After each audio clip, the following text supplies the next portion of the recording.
Hey you guys, welcome back to Lisa and Company, where today we are doing one of my favorite collaborations, using trash to create treasure.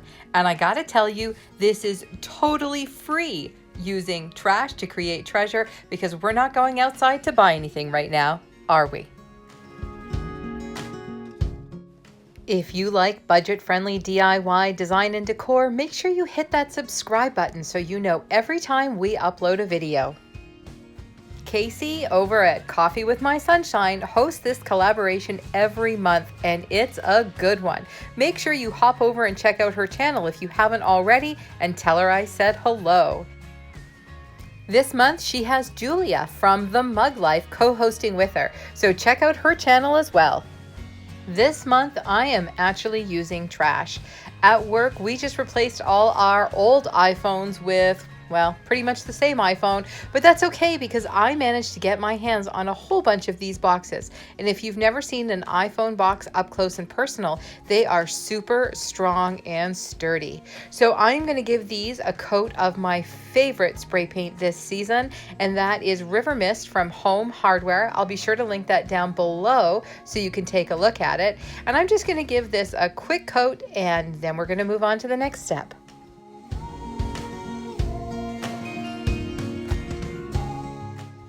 This is all ready for a little something to make it Easter friendly from my Cricut. So all I'm gonna do is use this. I cut it out, chillin' with peeps.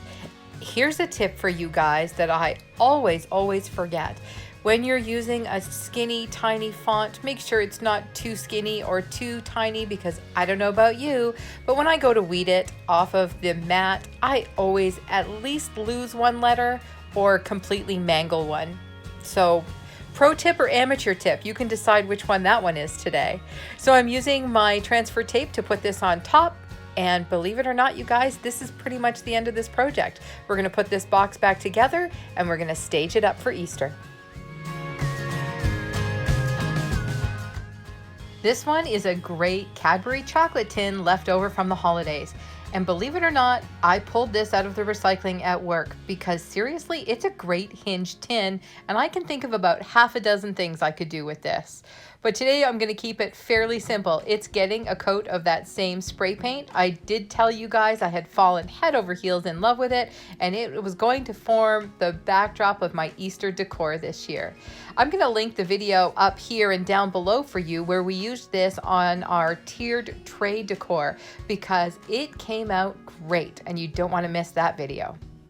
Remember, anytime you're using spray paint, you are better off to do many thin coats than one heavy coat. If you try a heavy coat, you're going to end up with a lot of drips. With the tin all painted, dried, and ready to go, I'm just going to pop some of this floral foam in it. I didn't even buy this floral foam. This was left over from another project. You can see it already has some holes up there in it. I'm going to cut that foam to fit, put some Spanish moss on top, and start popping these beautiful hydrangeas in.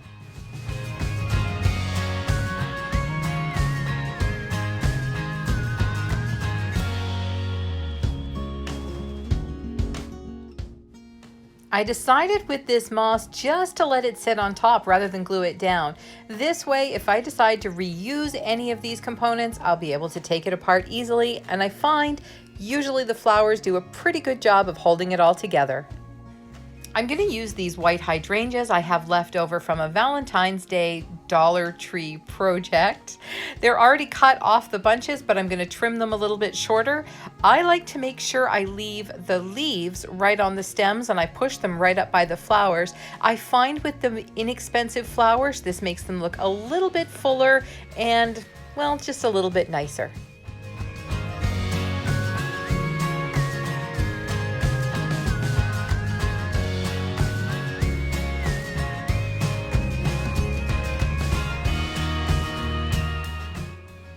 My very first Easter DIYs, and this time using trash to create treasure.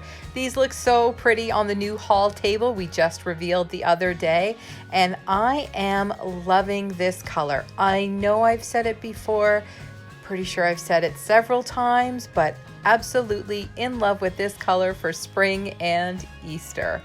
I am thinking that that old Cadbury tin which, by the way, I think it took me longer to get the labels off it than it did to do the rest of the DIY. If you guys know any good tips for that, make sure you leave them down in the comments, because I did the hairdryer, I did the soap, I sanded it, and then I just scrubbed it till it came off. Don't forget to join us over on our social media at Instagram and Facebook. We share all kinds of extra content there. We have lots more spring and Easter DIYs coming up for you, so make sure you've subscribed and hit that notification bell. Here's a few more videos for you to watch, and thanks as always for stopping by Lisa & Company. We really appreciate you.